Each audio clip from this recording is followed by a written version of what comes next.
have to admit, before this month, I hadn't thought all that deeply about timelines. Of course, I knew schools use timelines in ways that unschoolers don't. Schools have grade levels, benchmarks, scopes, and sequences. And I've talked for years about how children don't all learn the same things at the same age. So that part wasn't new to me. But throughout July, I've been showing up every day inside Creating Confidence to break this idea of timelines into small, manageable pieces. We've talked about children's learning timelines, the timelines we have for our homes, and even the timelines we carry for ourselves as parents. And the more I unpacked it, the more I heard it appearing in our coaching conversations, the more I realized that timelines are connected to nearly every fear that makes unschooling difficult. They aren't only a way of organizing school. They're one of the ways we've learned to reassure ourselves that everything's going to be okay.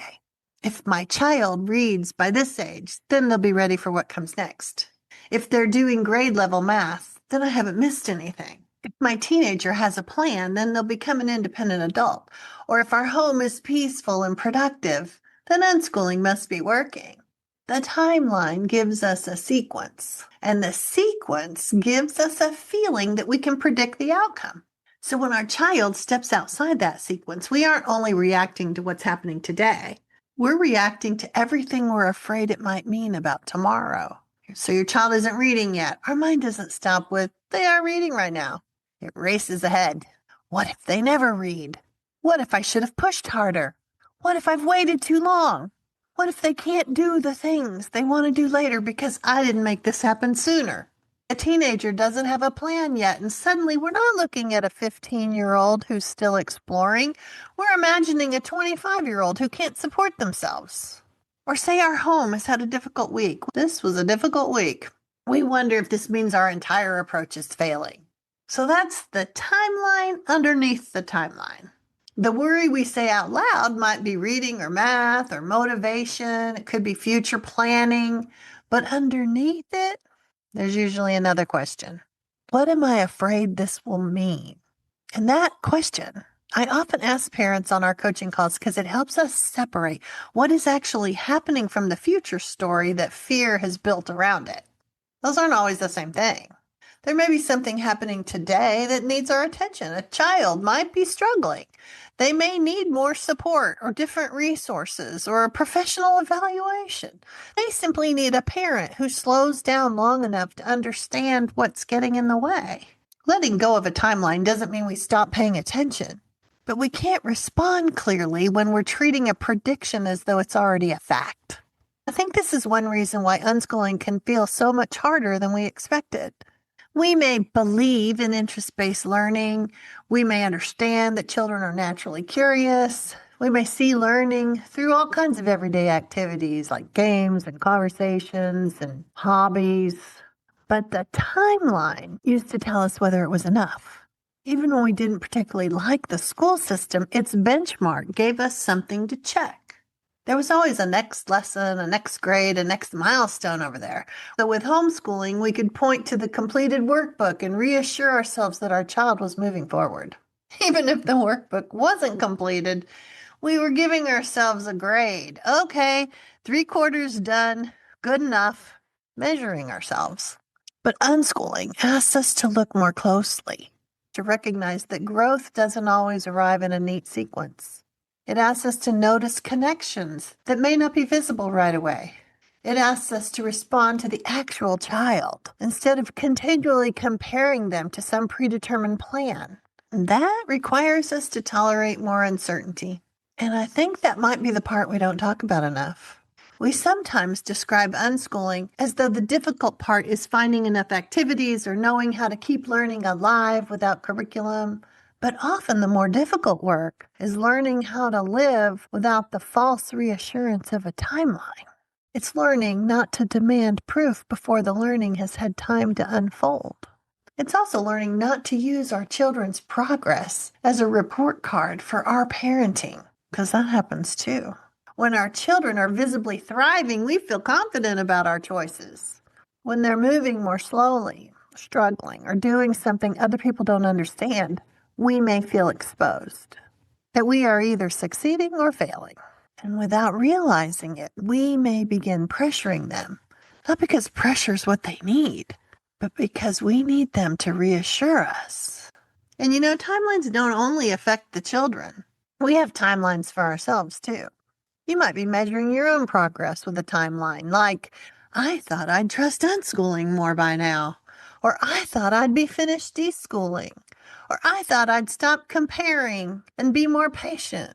I wouldn't keep panicking every time someone asked me what my child was learning. We even turned letting go of timelines into another timeline. So the more I thought about it, the more I realized we even use timelines in our homes, expectations that we think ought to be happening by now. It's that by now part that shows you're measuring yourself against something. We thought our days would feel calmer. We imagined everyone happily pursuing interests while we offered fascinating resources and meaningful conversations over lunch. Sometimes it does look like that. And sometimes people are tired or irritated or bored and unsure what they want or uninterested in that wonderful thing we brought home. A real home doesn't unfold according to some imaginary perfect unschooling timeline either. So this is why I keep coming back to slowing down and taking off the blinders. Fear tells us that there's one narrow path that if our child steps off it, we need to hurry them back on. It keeps our attention focused on whatever milestone they haven't reached or whatever skill they aren't practicing. But when we take off the blinders, we can see more of the child. They notice what they're learning, how they solve problems, what they return to, where their confidence is growing, and what kind of help they're actually ready to receive. Might see a real concern because it's no longer tangled up in 10 imagined future disasters. We also may see that the path wasn't as narrow as we thought. We have room to meander along the side. Okay, so that leads to the next obvious question. If we let go of the timeline, what replaces it? Not blind trust, not ignoring problems, not standing back while we wait for children to figure everything out alone. We replace the timeline with attention. We observe. We stay connected. We offer resources and opportunities. We help our children solve the problems that matter to them. We notice when something isn't working, and we remain willing to adjust. Instead of asking only, are they where they're supposed to be? We can ask, what is actually happening right now? What growth am I seeing? Is my child engaged with their life? Is there a struggle that needs support? What am I afraid this moment means, and do I actually know that to be true? Because those kinds of questions don't give us the certainty that a timeline appeared to offer, but they give us something more useful, a clearer picture of the child in front of us. Spending the month thinking about timelines, I don't believe we can simply announce that we rejected them and we're finished. Most of us have spent our entire lives absorbing these ideas. They're woven into how we understand childhood and learning, productivity and success, even responsible parenting. So we're not going to dismantle all that overnight, but we can begin to notice it. We can catch ourselves when one difficult moment becomes a prediction about our child's entire future. We can separate an observation from the frightening story we've attached to it. We can recognize when we're asking our children to relieve our anxiety by moving faster. And then we can come back to today. July may be wrapping up, but I don't think the work of letting go of timelines ever really ends completely. New ages, new situations have a way of uncovering expectations that we didn't even realize we were carrying. That doesn't mean we're doing unschooling badly. It means we're still dismantling conditioning that no longer works for us or our children. We don't have to do it all at once. And if you're realizing this reframing may be the missing puzzle piece for you, I want to let you know about something that I'm offering through the end of July. I've put my Unschooling 101 course and my Learning Math Without Curriculum together for $99. These courses, they're always available, but I want to make them more accessible this month, while so many parents are rethinking what learning needs to look like. Unschooling 101 will help you shift away from the school framework and understand how to make unschooling work in everyday life. And the Learning Math Without Curriculum takes one of the subjects that parents worry the most about and shows you what this can look like inside a real day, real practical applications.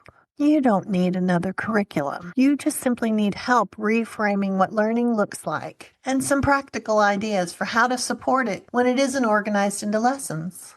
So I'll put the details in the show notes, and the discounted bundle is available through the end of the month. In the meantime, you can take off the blinders a little at a time, widen the lens, and return to the child who is actually there, not the future child that fear keeps asking us to imagine. Maybe that's what trust really looks like. Not knowing exactly how everything's going to unfold, but paying enough attention to taking the next steps together. So take a look at those timelines that you're carrying around. Reach out if you need any help with it. Happy unschooling, and I'll see you next time.